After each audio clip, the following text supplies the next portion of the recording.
Live from the Talking Joe studios, it's Talking Joe. Talking Joe weekly podcast. Talking Joe is there. Talking Joe thought we would last. Talking Joe is there. Find each other like a married couple. Our podcast on the air. Talking Joe is there.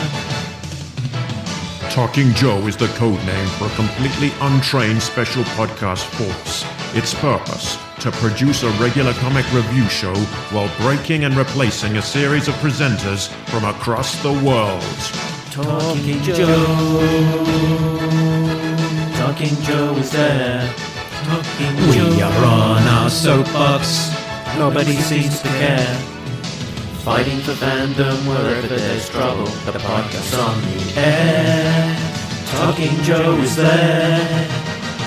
Talking Joe. Talking Joe.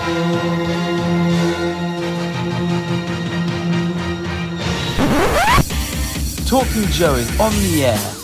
Hey boy, hey girl, Superstar Podcast, here we go. It's me, Mark, and welcome to Talking Joe, the best and longest running dedicated G.I. Joe comics podcast.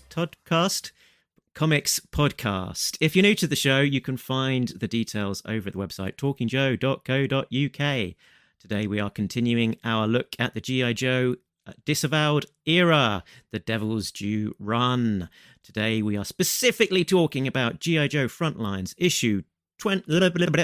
Today we are specifically talking G.I. Joe Frontline issues 9 and 10, the arc Family History from Devil's Due in 2003. Now, without further ado, let me introduce my co-hosts and co-pilots on this journey. Leading the charge, it's a real American Tim. It's Tim Finn. Hello, Mark, and hello, listeners. Hello, Tim. And here comes the reinforcements. It's G.I.J. Jay Cordray. Howdy, Joe fans. Who's ready to talk about some G.I. Joe? I am. How are you bearing up, Jay? Last time, Good. You were in the sick bay. Yeah, a little under the weather for that one. I hated to miss it too because that was such a good story arc. I really liked that one, and when I read it, I was like, this is going to be a good one, because it was just, I hated to miss it, but I hope it was good. I haven't listened to it yet. Looking forward to it like a fan for a change that gets to hear the episode when it drops. So that's going to be fun. Something for me to look forward to. You were missed, but we did have a wonderful chat with Dan Jolly, writer of the previous arc of G.I. Joe Frontline. Good. So I think we are ready to talk Frontline with our new jingle kicking us off. Frontline. There's talking behind comic scenes, behind the comic scenes. Mark, Jay, and Tim. It's the spin-off that has survived. There's no yawning to find the meaning. Is it good? Is it shite? G.I. Joe Frontline on Talking Joe. Well, G.I. Joe Frontline on Talking Joe. G.I. Joe Frontline on Talking Joe. Well, G.I. Joe Frontline on Talking Joe. Okie dokie, so we are in 2003 today, around about the issue 20 mark of the regular G.I. Joe series. The creative team of the book is writer Sean McKeever, pencils Francis Portela, inks Pierre-André Derry and Francis Portela, colours Estudio Din and Mita, and letters Dreamer Design, graphic design Mark Norton, and we have got some covers by Francis Manipool, Corey Hampshire, Din and Mita. So let's have a look at those now. Let's have a look at the covers in the gallery.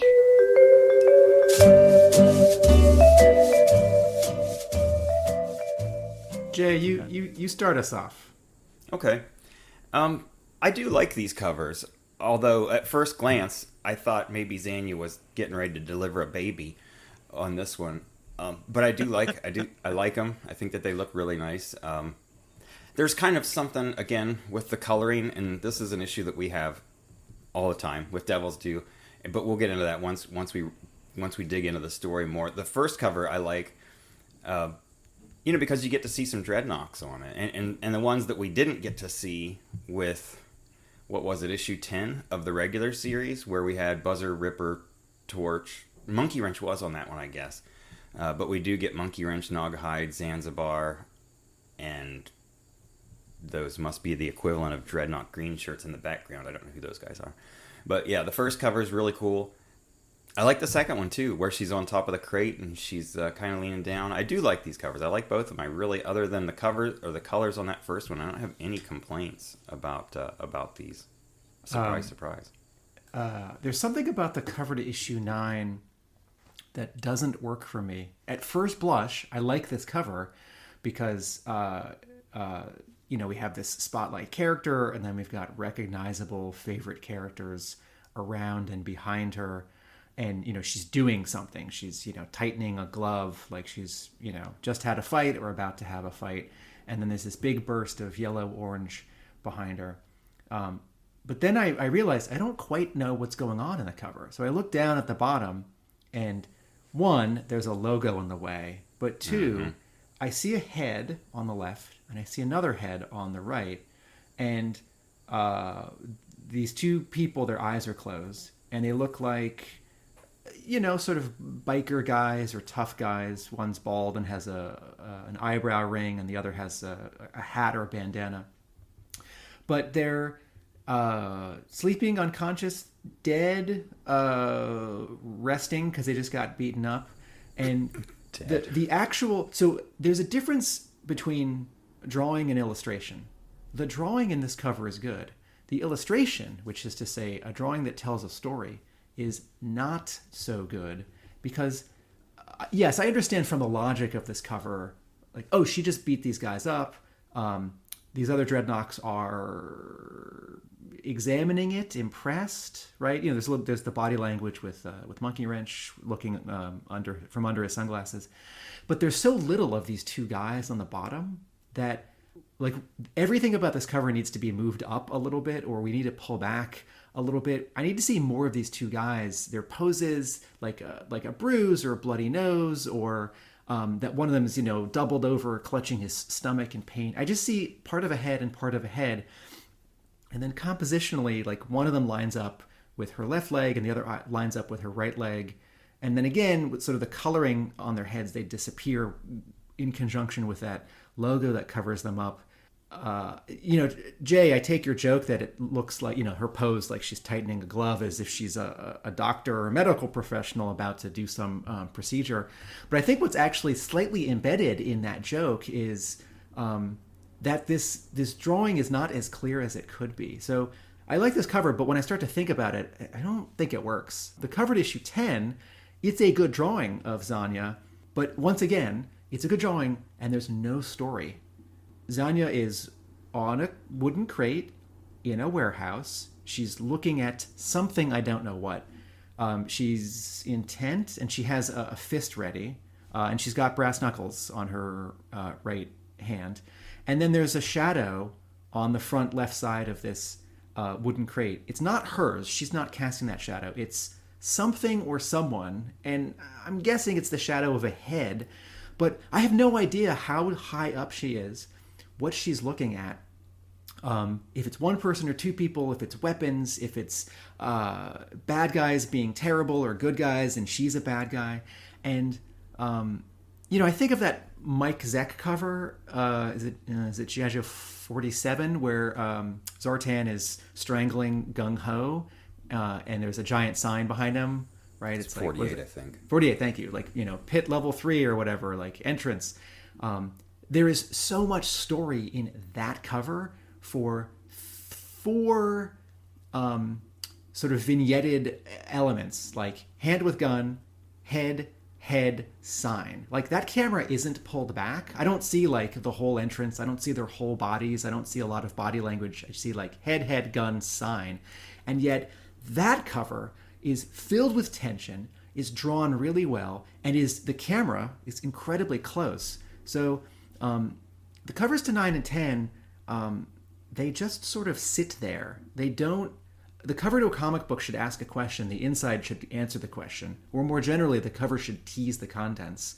I don't feel like a question is being asked of me here. I feel like just some information is being presented. You made a great comment about a person being able to be a good artist, but not necessarily a good illustrator. And yeah, I mean, it kind of goes back to what we've talked about with storytelling. We've seen some really good artists that just don't tell a story that well. Yeah, and we're usually talking about sequential inside, but telling a single story, telling a story in a single image, right? Like that's why not everyone in comics should draw covers. There are artists who are really good at panel-to-panel continuity. And I should note, Francis Manapul does more G.I. Joe work later and becomes a great storyteller.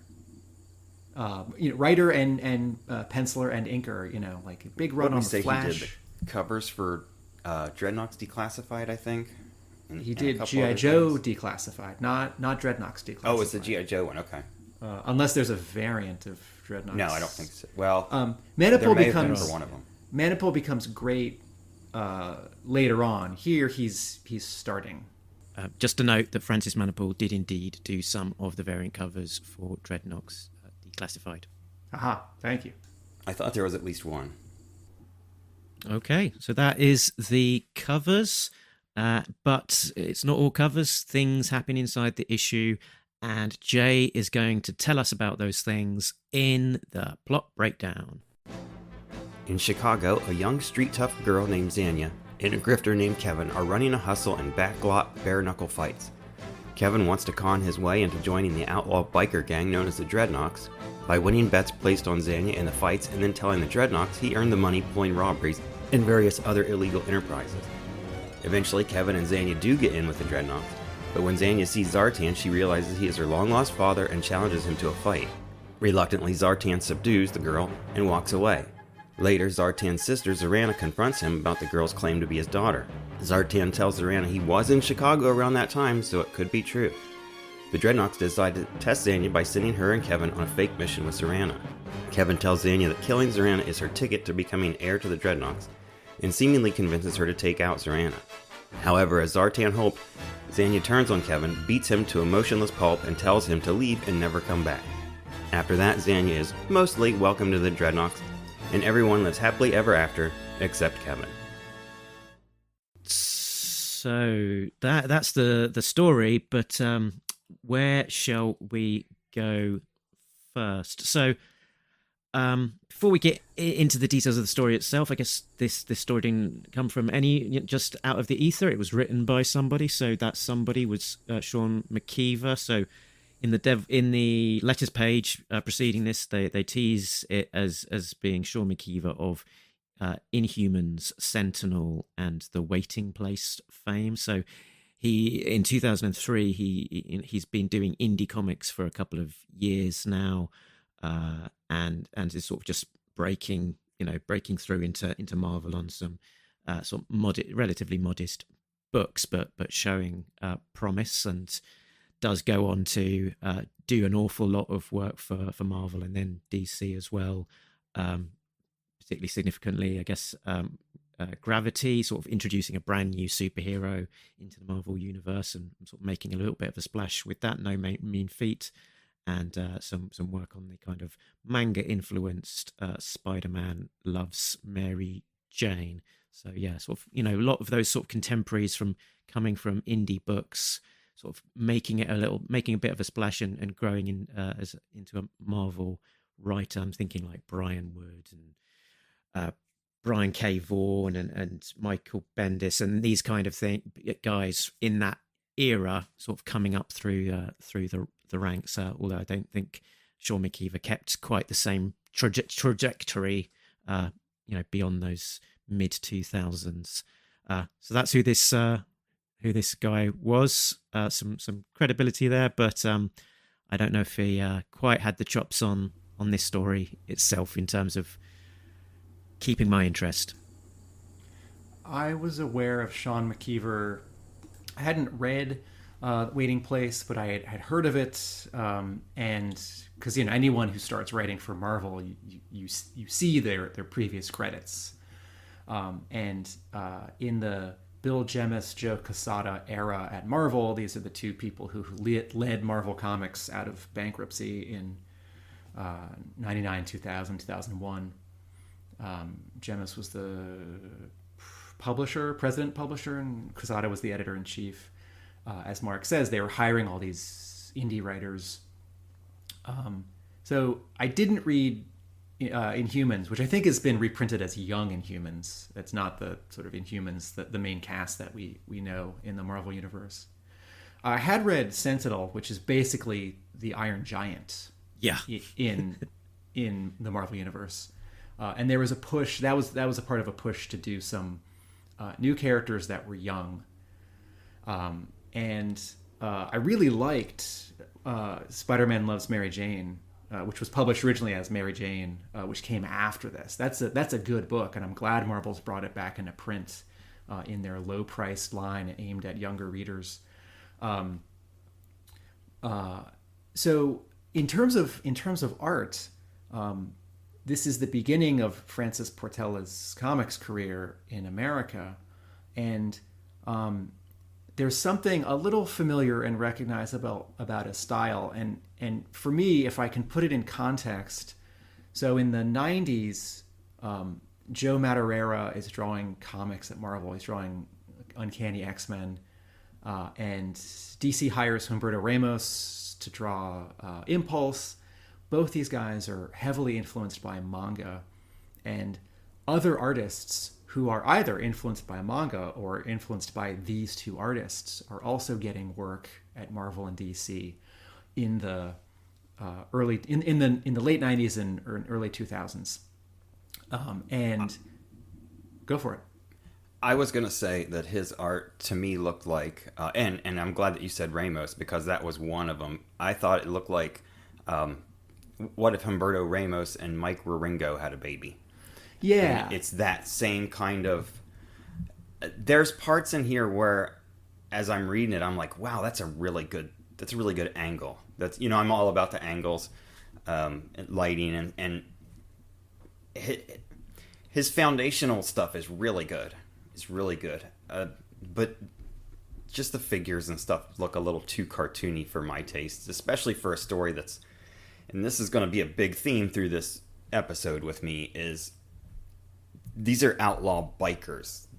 This is not Teletubbies or Barney or something that should be really colorful. And, that's really the only issue that I had with it. I thought the art was a little more cartoony than what I would have liked. The subject matters well in terms of like coming from that sort of traumatized childhood and that kind of thing. I mean, it really a bit more grit, a bit more darkness, perhaps. It gets darker if you want to really think about it. The whole fact that Zanya is Zartan's a deadbeat dad. He blew into town, did what guys do, and it's like, okay, well, this is adding a wrinkle, which we knew was there from the first issue with Zanya, but it's like, now we really kind of got to get into it. And the conversation with Zartan and Zorana, I thought was, I think everybody reading this obviously is old enough to get these things, but like we've said before, it's not in the original Marvel run. You wouldn't have jokes about throwing up on somebody's aunt at a wedding because you drank too much. You're not going to have someone show up and say, "Hey, I'm your kid," in the original run, because it just delves too much into mature territory. And like you said, the whole pyromaniac thing, I felt like that was something that got kind of dropped. It was, I don't know, that should have been a bigger part of it. But this could have been a really dark story if they wanted to. Yeah, the pyromania didn't really sort of quite land, because they tease it from page one that there's the fire, and then she has the conversation where she's like, oh, they died in a fire, and it's like, ooh, okay. Yeah, but then they kind of sort brush it off later, hinting at some mild arsony kind of and playing with matches as they're going along. And then the sort of the payoff is right near the back, that she says that her mum and partner died in a fire, and this insinuation is that Zanya lit that fire and then watched them burn, essentially. But I don't think that quite lands, and the ramification of quite what that means as for her as a character, I also don't know if that quite. And there's lands. a scene where they go with the dreadnoks and they wipe out. Like there's scenes where it's either Nagahide or Monkey Wrench are like just straight up blasting these guys. And yeah, like I said, it could have been much different if the art were different. I want to swing back and just mention one more artist in terms of context. In 1999, there's a Dark Horse miniseries written by Peter David and penciled by Pop Mahan and inked by Norman Lee, which is, if the Madureira and Ramos examples are sort of too far back in the timeline, although they're still working in 2003, of course, or sort of too exaggerated. If you remember Spy Boy, which ran from Dark Horse, and then there was a crossover with Young Justice, that is this like mid 2000s style that is sort of half like American comics and half manga in terms of storytelling and like the cartooniness of shapes, and there's a smoothness and a prettiness to characters, and Mark hit on this important 4-letter word that starts with a G, grit, that's missing from this story. And I think it goes a step further. I'd be happy around 2003 to see Francis Portela draw a G.I. Joe story for Devil's Due. Here, he is miscast for this story. You think about, sometimes you see a movie or a TV show and one actor sticks out. Sometimes, it's like,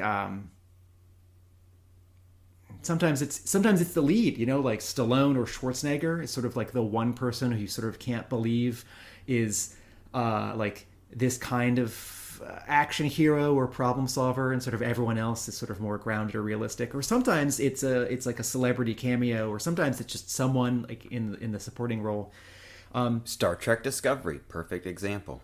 There are actually, that's Star Trek in general. Lots of the movies, someone sort of sticks out, and there are all sorts of mitigating or complicating factors, right? Like, maybe the studio says, we need someone exciting in this role, or maybe the casting director, like had a bad day and everyone else works. Maybe the director just gave that one actor sort of the wrong suggestion that day, or maybe the editor picked the wrong take.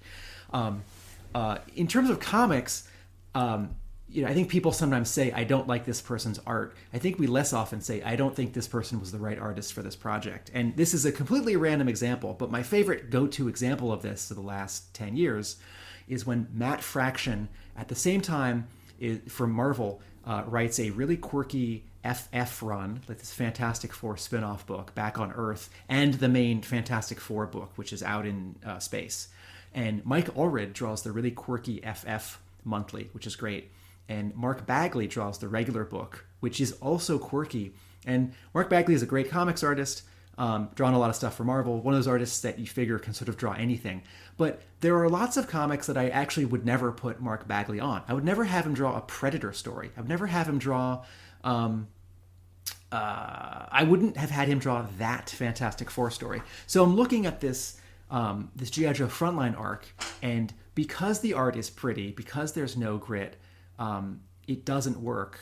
But also, I wonder, because Mark makes the point about the Pyromania story beat not landing. We talked to Josh Blaylock, who mentioned that dealing with Hasbro could be difficult because there's this, like, there's a sexiness in G.I. Joe, and there's a sort of viciousness in G.I. Joe in some of the villains. And people at Hasbro who may have been approving things were uncomfortable with that or unfamiliar with that. And I wonder if some of the story got some pushback, and, or preemptively sort of editorial Blaylock at Devil's Due I wonder if some dialogue was sort of changed or not written, which would have, in a different version of the story, in an earlier draft, which would have made more clearly sort of there's no closure on the pyromania thing. It's left for the audience to connect the dots, and not in a way that like, well, comics is a visual medium, you can show it, not tell it. It's not quite shown or told. And also, I don't think that in any of her other appearances so far that it's been alluded to that she's a firebug. So it's like this just kind of came out of nowhere.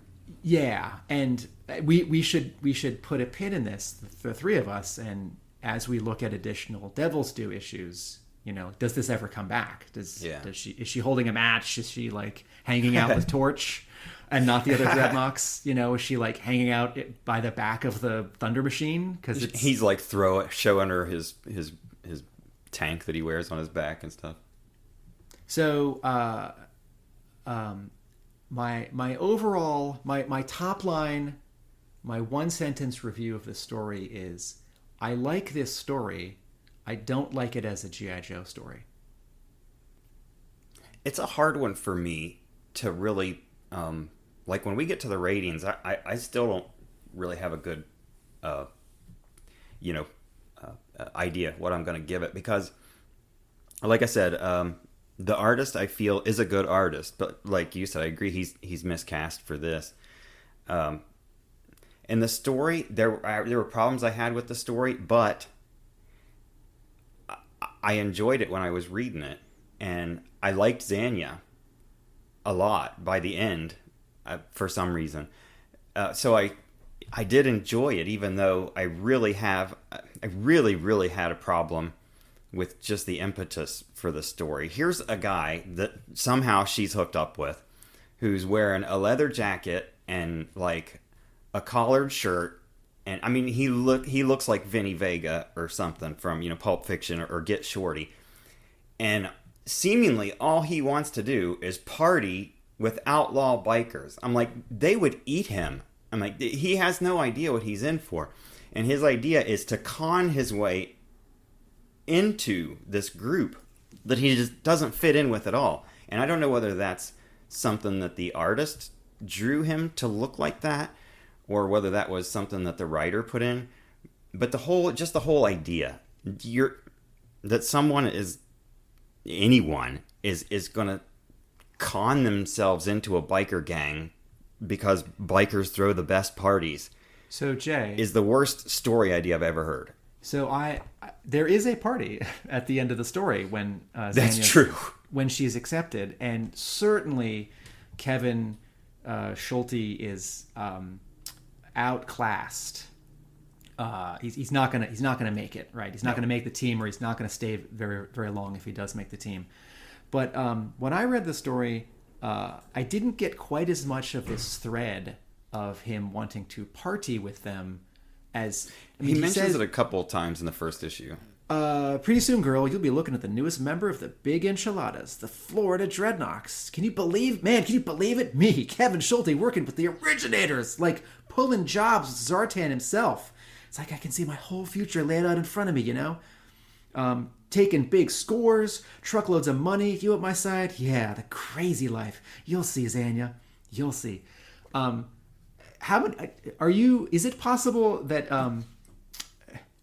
I don't take it just as partying. I mean, he's betting. He's betting on her fights. Right. Yeah. I do see it as like bank robbery and extortion, and not just like music and dancing and food and beer.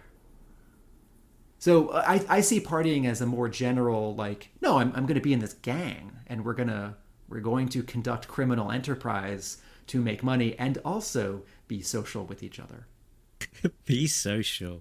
Yeah, I think it is mentioned a couple of times in the book, and there's that party moment where they're all going wild with their individualized dreadnought beer tankards. Kevin says, "This is where I always wanted to be. Crazy parties with the dreadnoughts, running jobs with them and stuff. I'm here. I'm finally here."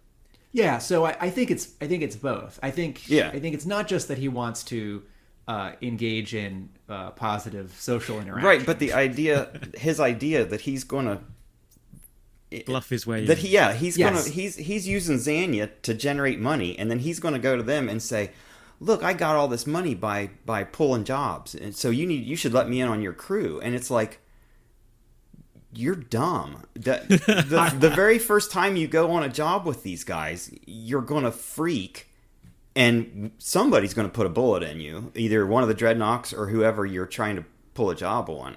So I love that, because that's one of the kinds of irony where the audience knows something that the character doesn't. So Yeah. from the moment we see him, we think, oh, this guy's not good enough, not tough enough, and McKeever's doing this on purpose, because there is this contrast between Xania and Kevin. She is absolutely tough enough. I mean, you forget for a second in the scene where she's fighting that she's Zartan's daughter, and you just see this teenager, this teenager who's beating up these guys. And who the crowd is underestimating, and so it's delicious that we get to enjoy that Kevin is going to be, at minimum, he's not going to make the cut. At maximum, he'll be, punished or killed or sent away. Yeah, I was going to say he's all mouth and no trousers, as it were, whereas she's all about the toughness, but with really low confidence and self-esteem. Yeah. And I think that's what makes her likable. She's not like, she's vulnerable. In this arc, she definitely is vulnerable. She's, she's afraid to assert her will around Kevin. She does step up to Zartan, but I think that's probably, from years of him not being around. So there's a lot of anger and resentment there, probably. And that scene is good. Go ahead. I'm sorry. Yeah, the scene where she confronts Zartan and they fight is great. And again, I'm sort of slamming the comic at the beginning of our review,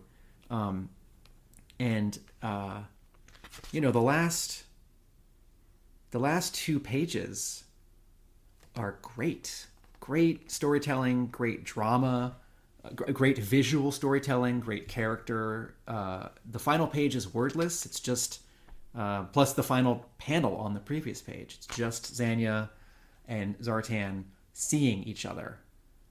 It's really well done. And then I get to the end, and then there's a nice pinup, and I think, oh right, but I don't like this character in G.I. Joe comics, because this goes back to our review of the very first arc of the Devil's Due run. Right. I think the visual of Xania is great. I think expanding the Dreadnoks is great. I think expanding the Zartan family is great.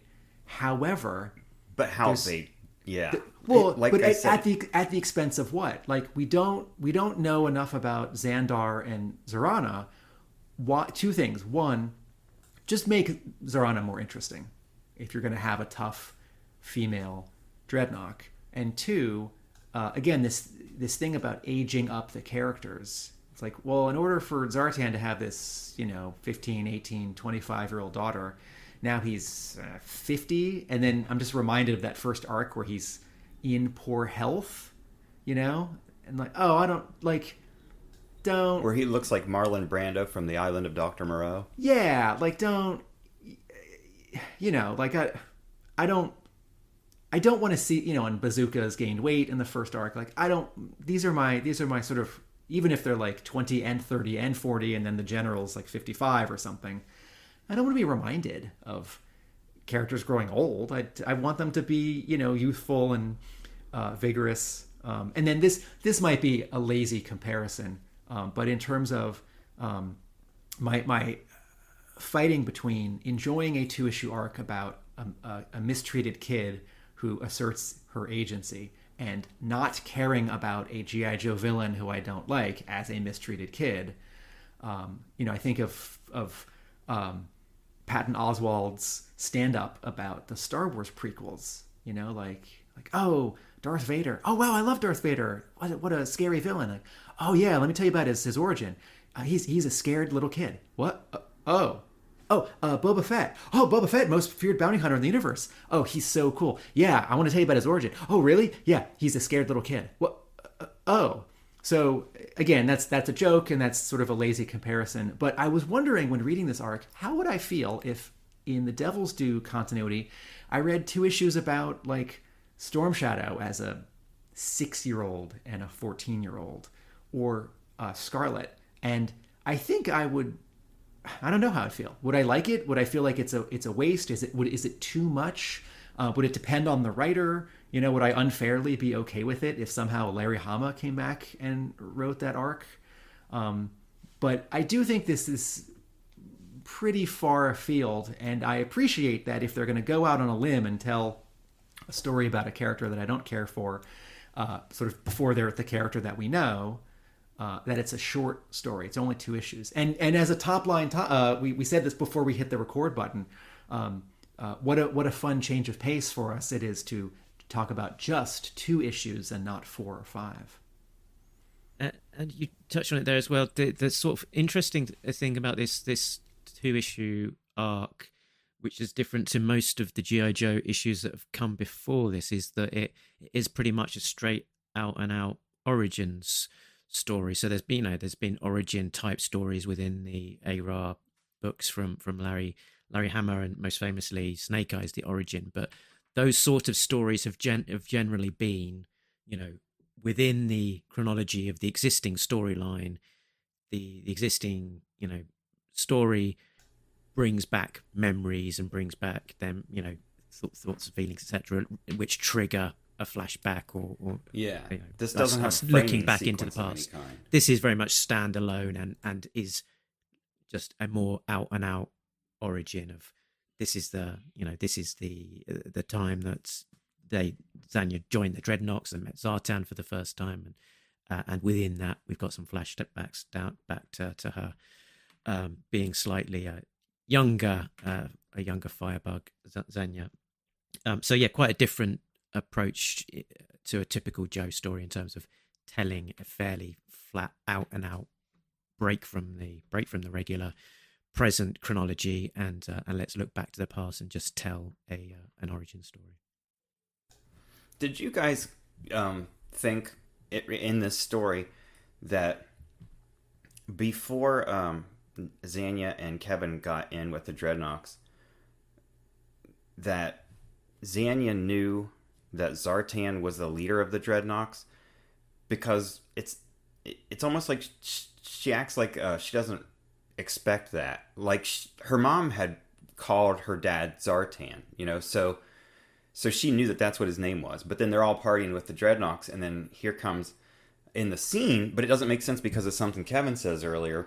Zartan comes out and he's like, nobody's gonna party without me. And the look on her face, she's just like, Dad, almost like she didn't expect it. But then earlier, like Kevin was saying, oh, we're gonna be hanging out with Zartan or whatever, and it's like, wouldn't she have made that connection then? Or, I don't know. It seemed to me like in that last panel when she was like, Dad, that it was almost like, oh my gosh, that's my dad there. I wasn't expecting for him to be here. I didn't think he was the leader of the Dreadnoks. So I think she definitely knew that. It's just she wasn't quite ready for that. Maybe again, it was him the walking arc into the room.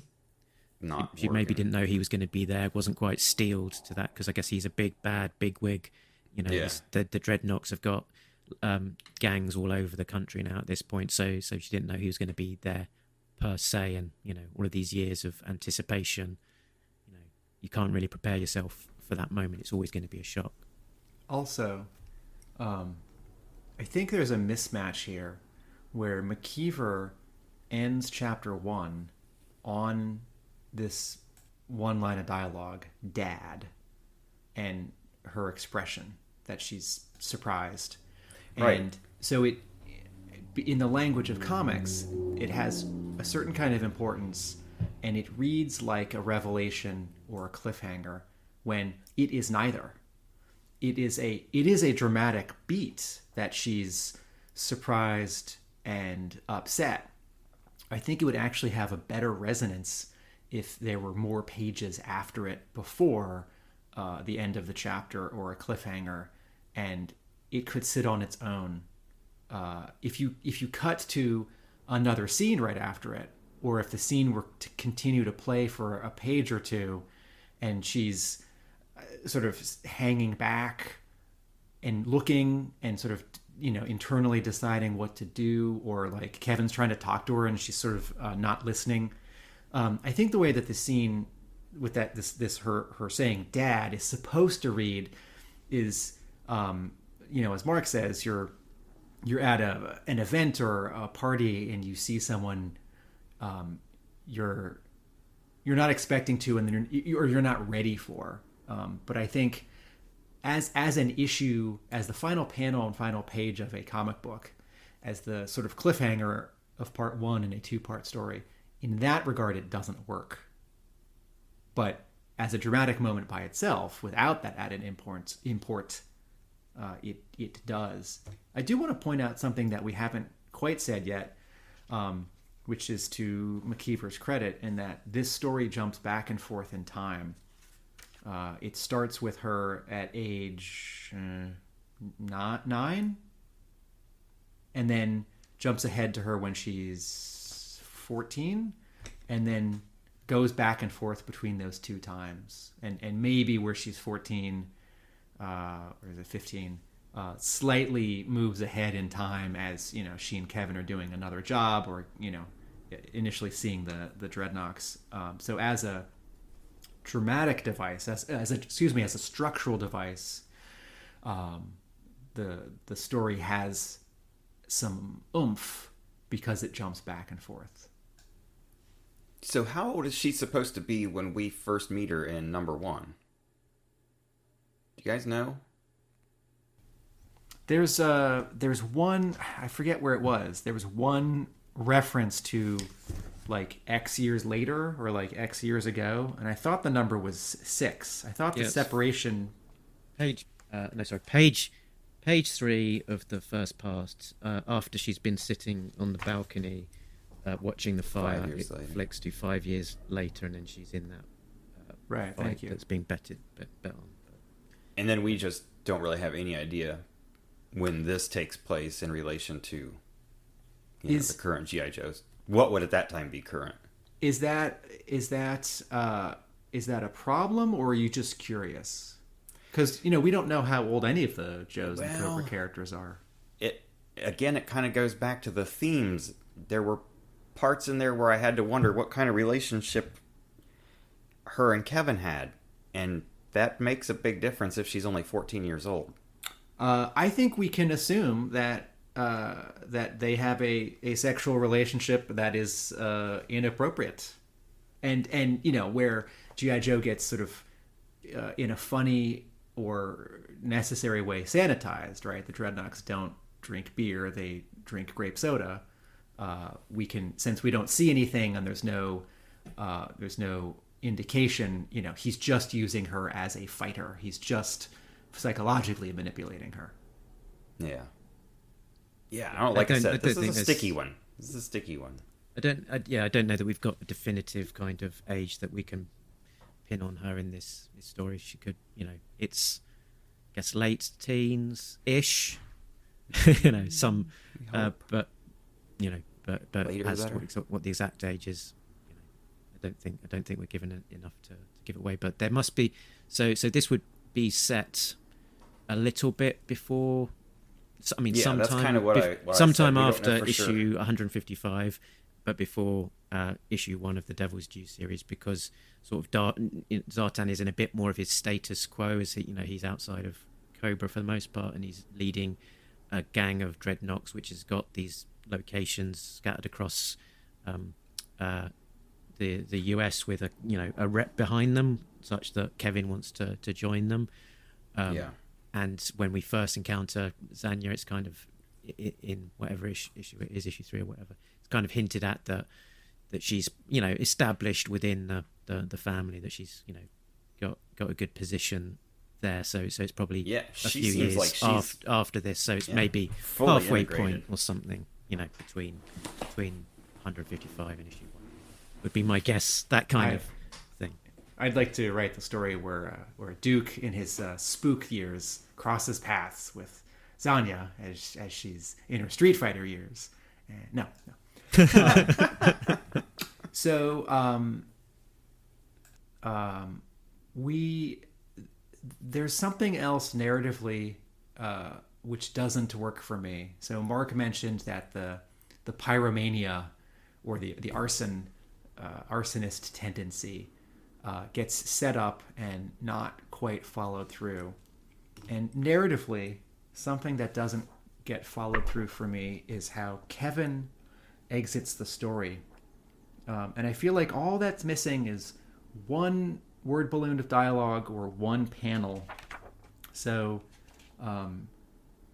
Zanya and Kevin and Zorana, and we should talk about Zorana in this story because she becomes important in the second chapter. So the three of them are on this sort of test mission, and they're going to break in and steal something. And it turns out that it is a test. It's not an actual break in and robbery. That the lights turn on and the other dreadnoks are there and they're cheering on that Zanya did it. But she splits off from Kevin, and she punches him 6 times. She's tearing up as she does it. Her teeth are gritted, her eyes are determined, she opens her mouth, and yet she says nothing. And I want to come back to that later. He says, Zanya, when he turns around and sees her approaching. And in 3 silent panels are sound effects, but she doesn't say anything. She doesn't scream or yell or growl or say his name. She punches him. And then you turn the page and she says, we're looking past his knee. He's crumpled on the floor, I guess. And she's looking down at him, crying, and her fists are clenched. She says, leave, Kevin, leave, and don't ever come back. And then in the next panel, she's walked away and she's cleared that distance and she's now in some other part of the warehouse, 10 feet away, 30 feet away.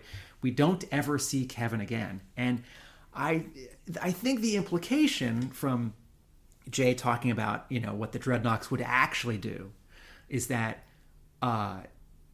like, they pick him up and they shoot him in the head and they dump him in the river.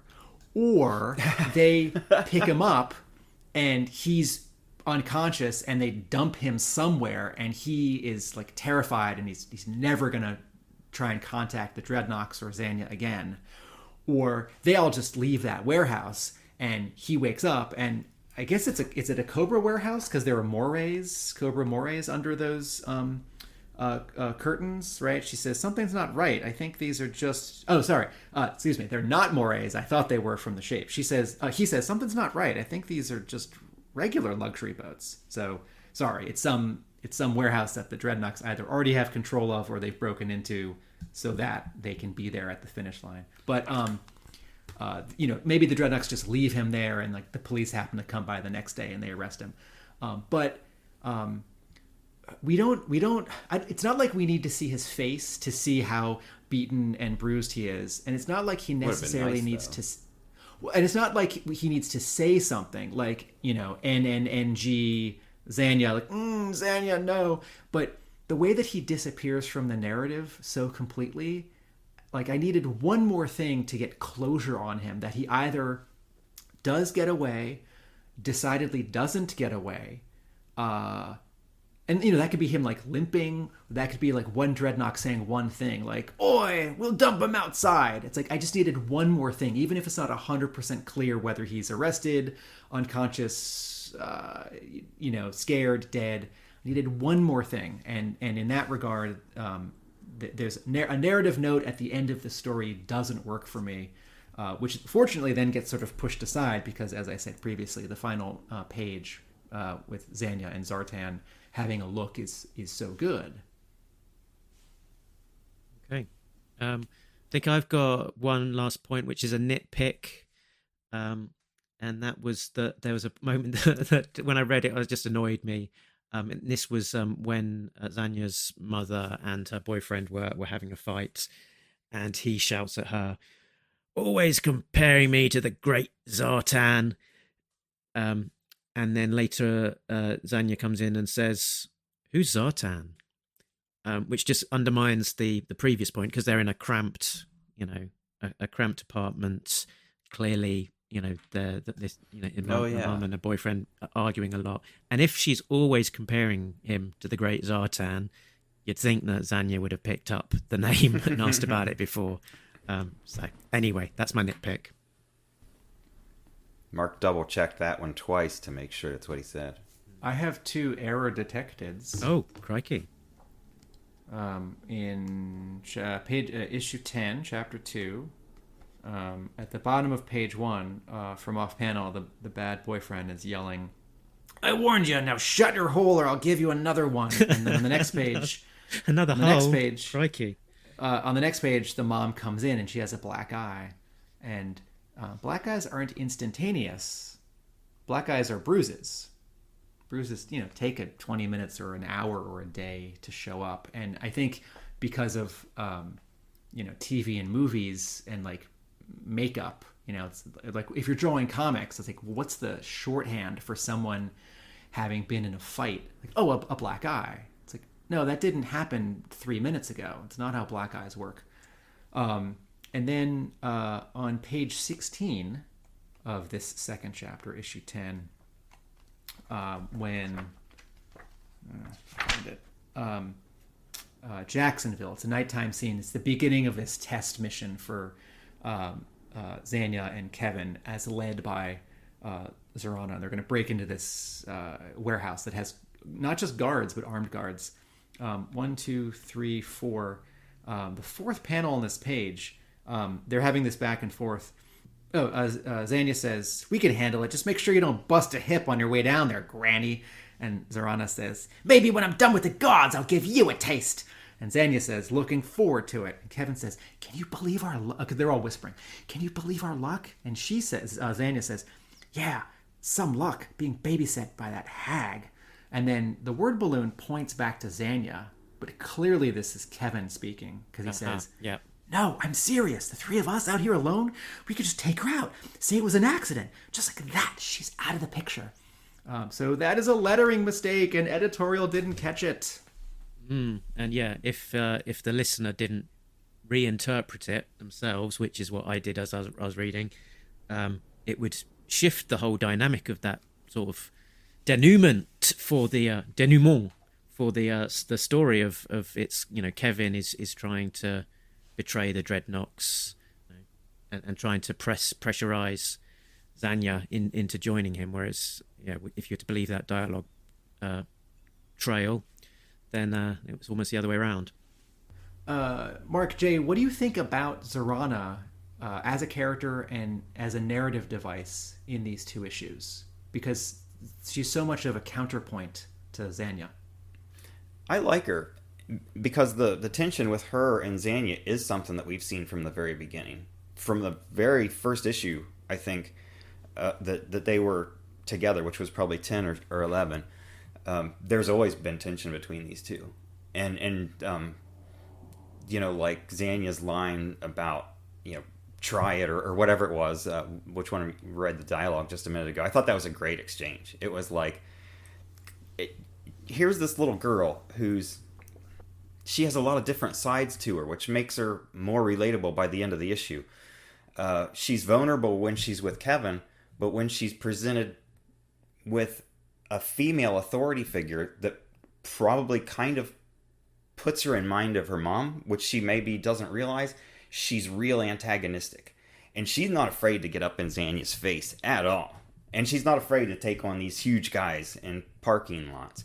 But Kevin, the weasel, has some kind of hold on her that she's not, so again, it's, you could get into Stockholm Syndrome and all this stuff with her. But yeah, I liked Zorana, since we try to get back to Zorana. I liked her in this. I've liked her consistently. I liked when she first came back in the Malfunction arc, how she was in disguise, and I think her file card talked about her being using disguises and stuff. So I thought, yeah, that's great to go back to that. And yeah, I liked her. I think that they've really elevated her throughout the Devil's Due run to, Larry used her a lot. But I think that they kind of brought her forward more in this one than she had been before. And I like her as a character. I like the interaction between her and Zanya. Yep, I think I'm on board with Jay's comments on that. Like her as generally as a character. Obviously, she's kind of, here in this new dynamic. She's almost like a kind of the vice president of Dreadnought PLC or whatever, and is sort of a kind of the protector, the buffer between Zartan as the big man and the rest of the Dreadnoughts, and maybe Zanya's there as sort of a risk of usurping her, but and yeah, I think probably Zanya as well being quite happy with an antagonistic relationship, something that's a little bit more open and honest and vulnerable is probably familiar to her. It's more familiar to her, and it's to sort of having a more vulnerable, caring relationship is probably a less familiar and more scary, but also probably something that she ultimately wants, yeah. which is kind of that last page of the story where you've got kind of sort of steely eyes from Zorana, and then she's looking up to Zartan, and he's smiling, and she's sort of that sort of final expression there of a kind of happiness and hope for the future, and finding her place, optimism, which is a nice place to leave it. Her happy ending, yeah. I think that there's so Zorana's well handled in this arc, and something that I haven't said yet that I do want to say about Zanya is that she doesn't speak a lot. She doesn't have a lot of dialogue. There are many panels of her in both the flashback and the sort of more present day flashback where she's not saying anything. She's just tuning out what's happening because she's a kid alone while people are screaming in the next room, or she's just observing what happens, right? So when she does, and this is a really important contrast, because then when she does beat up that kid at school and scream at him, like, say you're sorry, when she does scream at Zartan to fight her, it has more of an impact because she has said less during the story. And it also sets up a contrast between her and Kevin, as Mark said. He's all talk, and she's more all action. But my favorite line of dialogue, actually, and the sort of 2 or 3 most powerful moments for me in this 2-issue arc are when she either doesn't do something or she does something and says very little about it because she's such a damaged but vicious character. So her mom's about to beat her near the end of the in a flashback near the end of the second final chapter, and her mom is telling her to bend over so she can whoop her, and Zanya says no. And I thought, what a great line of dialogue, and for any reader who identifies with a kid who's being mistreated by authority figures, like what a powerful turn.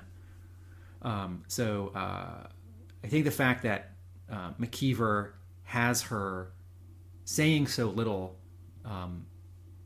when she's being hurt and when she's hurting is a great writing choice. I think are we done with talking about the main bits of this arc now? Shall I move on to I Spy? Sure. I spy with my little eye. Okay. I have spied 3 things. Thing number 1, the principal is Principal Norton, who is presumably named after Mike Norton, on staff at Devil's Due, the graphic designer for this issue. There is a lovely moment at the Dreadnought party, because everyone loves a Dreadnought party.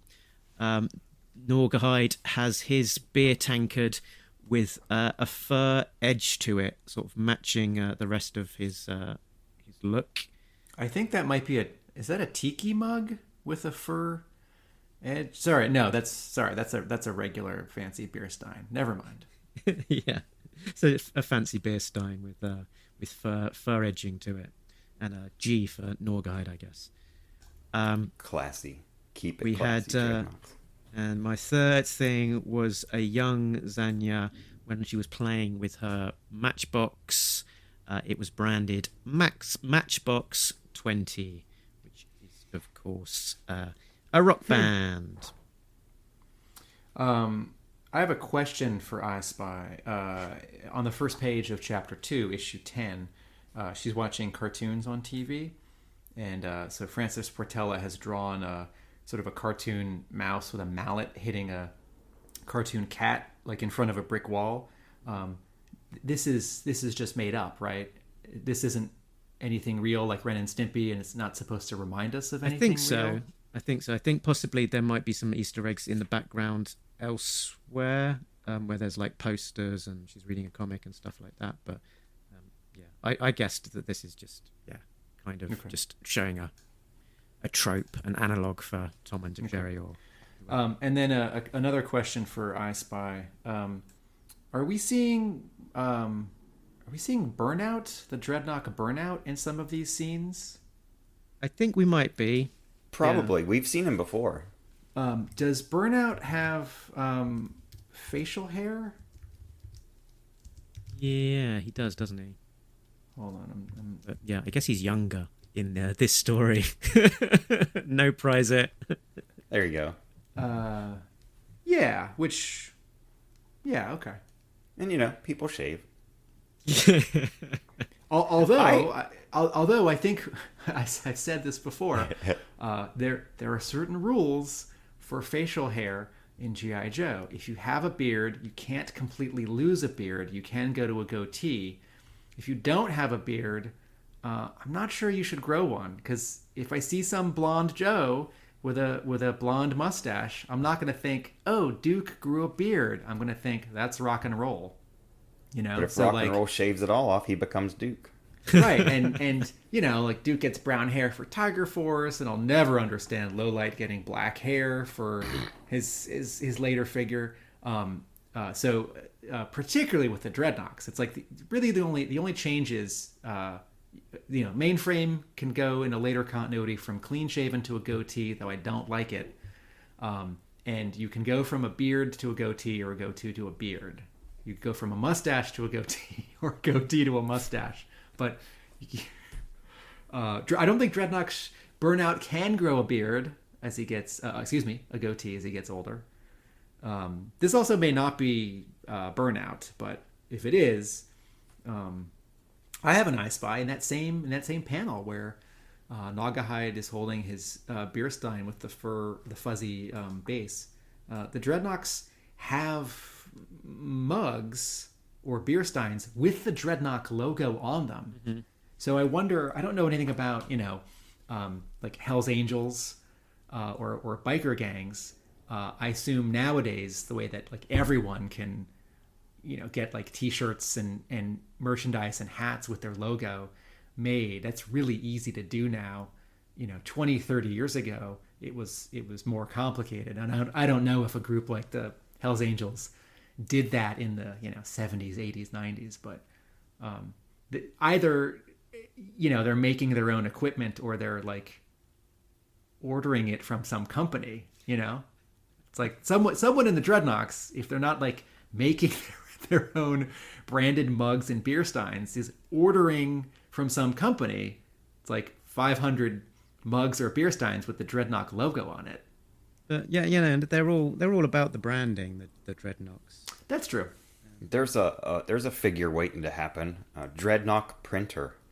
Or he's called Brander, and he's got like a sort of big branding iron that he burns the. I think Brander. So he could also be Brand, because Torch. Torch's code name is Torch, not like Torture. Although Buzzer and Ripper's code names aren't Buzz and Rip. So Brander or Torture Brand has a ring to it.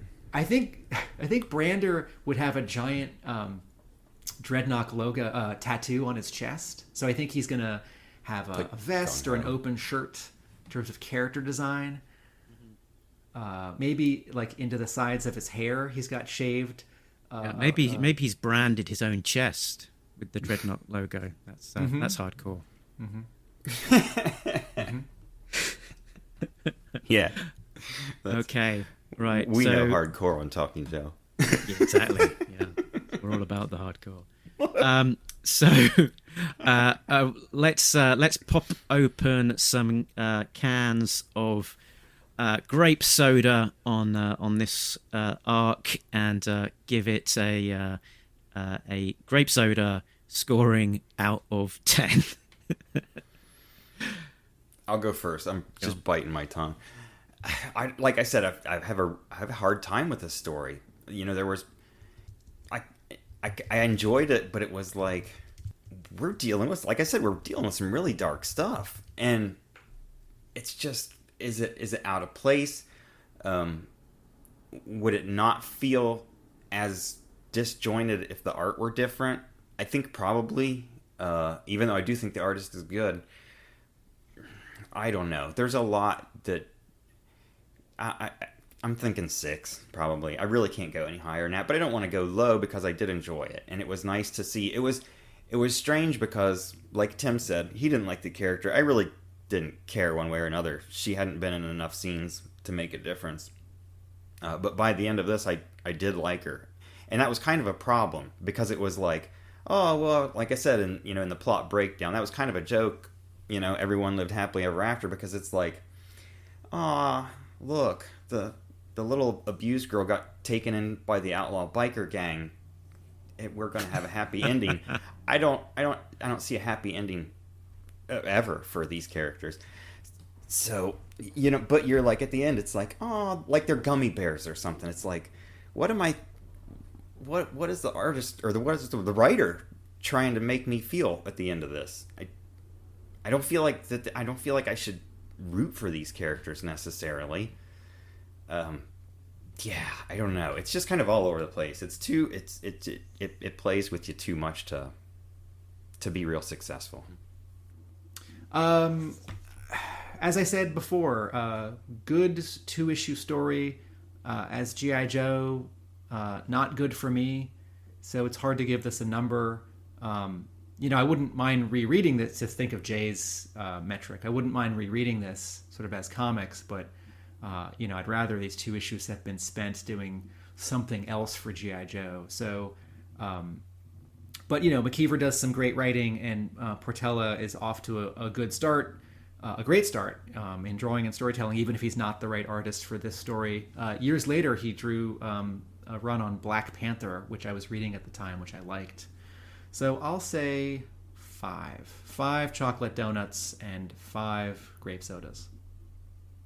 Yeah, so I think echoing what you guys have said, as I was reading this, I just wasn't getting enthused.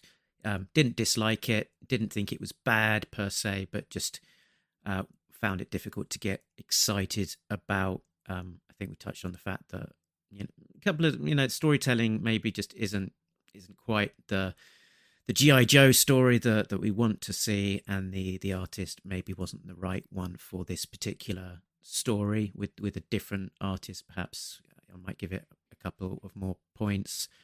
So I think a fairly flat 5 grape sodas being opened without too much fizz. Yeah, unfortunately.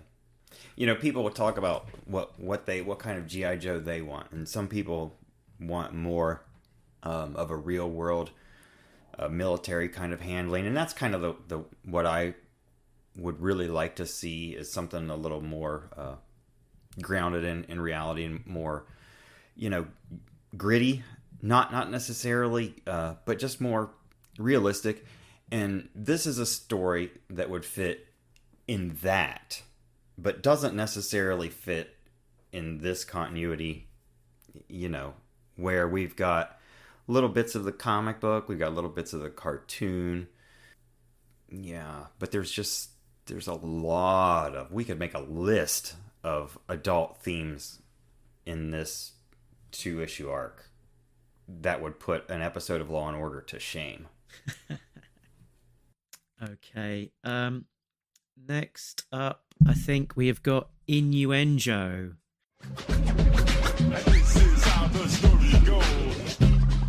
Attention. At this moment, you are now listening to Talking innuendo. If you are offended by words like Sucking, flesh wound. Willy, Pete. Balls, crystal balls. Hypno shield. whatever, take the tape out now. This is not a pop album. And by the way, suck my Grandmother's mother... brick in a Prada handbag. So if you're in the right frame of mind, specifically my frame of mind, a lot of G.I. Joe names can sound a little bit dirty. And in this segment, I read a list of G.I. Joe names to see if I can make my co-hosts titter. And I've been going through my list these last few weeks and months, and I'm pretty much at an end.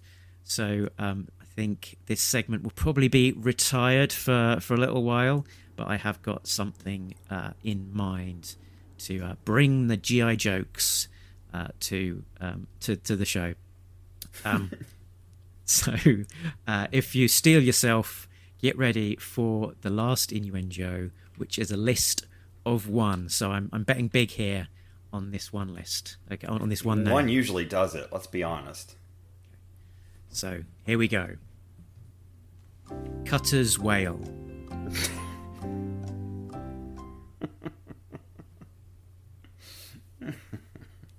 Thank you, Jay. I told you. I just want to point out on a completely unrelated note, since to just get this back to comics, since I'm always ready to talk about coloring and 1990s and early 2000s coloring that goes too far. Listeners, if you have this single issue in front of you, not the collection, not digital, issue 10, chapter 2 of this, the inside back cover is an ad for that October's issue of Micronauts. And this is a good example of an over-colored image, because every single shape, every contour of every character's helmets and shoulder armor and chest armor has a highlight and a gradient on it. And also the laser beams, the black outlines have been turned into like light blue or light yellow. So nothing to do with G.I. Joe, nothing to do with InnuenJoe, but It's some horrible coloring. Yeah, I thought the coloring. So it's related. I thought the coloring was good in this 2-issue arc. Did you? Sorry, He didn't not like it. Yeah. In this? I thought this was, like I said, I thought it was just way too bright. It was too colorful, especially for the story. Well, okay, so I mean, going hand in hand with art that doesn't fit, but in terms of like, it's not as I got you. There aren't. It's not overdone like some of the other stuff that we've. Well, seen. let me call out two things. So the flashbacks where she's a little kid and she's in her apartment. Everything is cast with a yellow light, and then the scene where the three of them are breaking in on this test to like steal the boats. Everything is colored with a sort of dark blue, dark green. So the scenes have a different visual vocabulary in terms of coloring. Is it my favorite coloring? No. Is it great? No. Is it bad? No. It's just sort of like, eh. This actually reminds me of this is not going to be a helpful comparison for anyone but three people in Massachusetts. This just reminds me of like DC Comics house coloring circa 2012, where a lot of things aren't quite one color or the other. They're sort of like between two colors. Like that panel where Naugahyde... Look at me, I'm complaining about the coloring now. The panel where Naugahyde is holding his Stein with the fuzzy base. Like that complexion on Naugahyde, it's sort of desaturated, and then that background is just sort of a pale, I don't know, yellow, green, gray.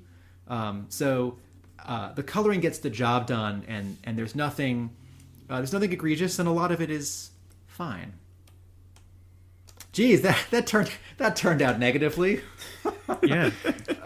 Great way to end the show. Thanks. For that, I got Tim. one more thing. Real quick. I mean, I laugh out loud at the Micronauts cover on the inside back cover because it's so bad it becomes something else. You know, Like Sorry, a movie Jay. that you just sit and cut up on. You know who else this artist kind of looks like to me is I can't remember exactly whether it's, I think that it's Philip Bond that did several issues of The Invisibles with Grant Morrison, and then maybe a one-shot, like, Kill Your Boyfriend for Vertigo. Is that Philip? Yeah. There's certain panels in here where the art kind of looks like, you know, the way that he does faces and stuff. Yeah, actually, the faces also, and some of the line work remind me of Gabriel Rodriguez's work, who has drawn Lock and Key. Yeah, I was thinking the same. Yeah.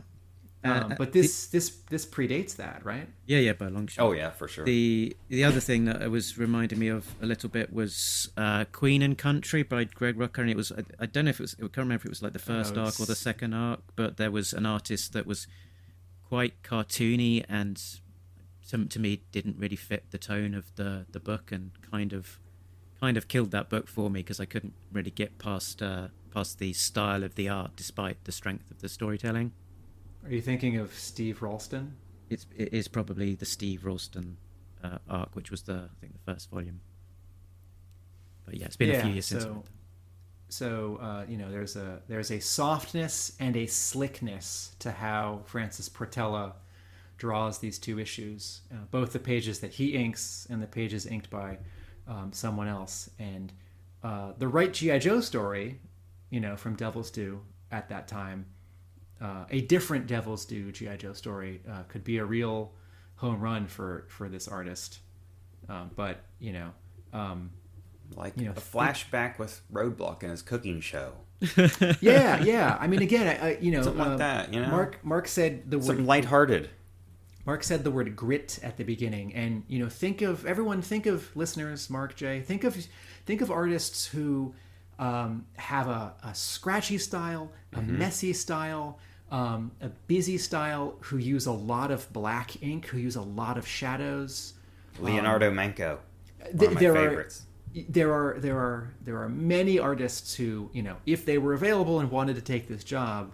I think the way that they draw. Also, I actually think that Francis Portela is good enough that if someone had offered a different take on this job, I don't know what his marching orders were. I don't know if this is just sort of how he drew, but you know, a lot of comics artists, if you say to them like, "Oh, make this like grittier," or like, "No, make this prettier," could try that. So this isn't even like.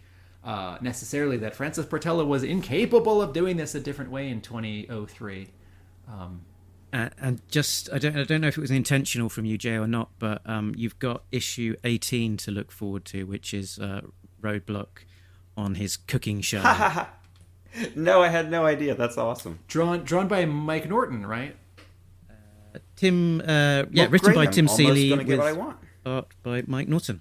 Yeah, and Mike Norton Mike Norton has a I say this as a compliment, a sort of cartoony, I mean, it's sort of halfway between cartoony and American adventure style, but an open, clean style that feels a little bit more like G.I. Joe animation than like a Joe Kubert gritty comic book style. Okay, let's stick a pin in this episode. Because we will be back again next week when we will be continuing our ongoing adventures in comics. We've got art shows coming up. We've got the A Real American Hero issues from Larry Hama being covered as they come out. And we will continue to cover the Frontline issues. So the next arc, I'm very much looking forward to rereading for the first time in a good few years.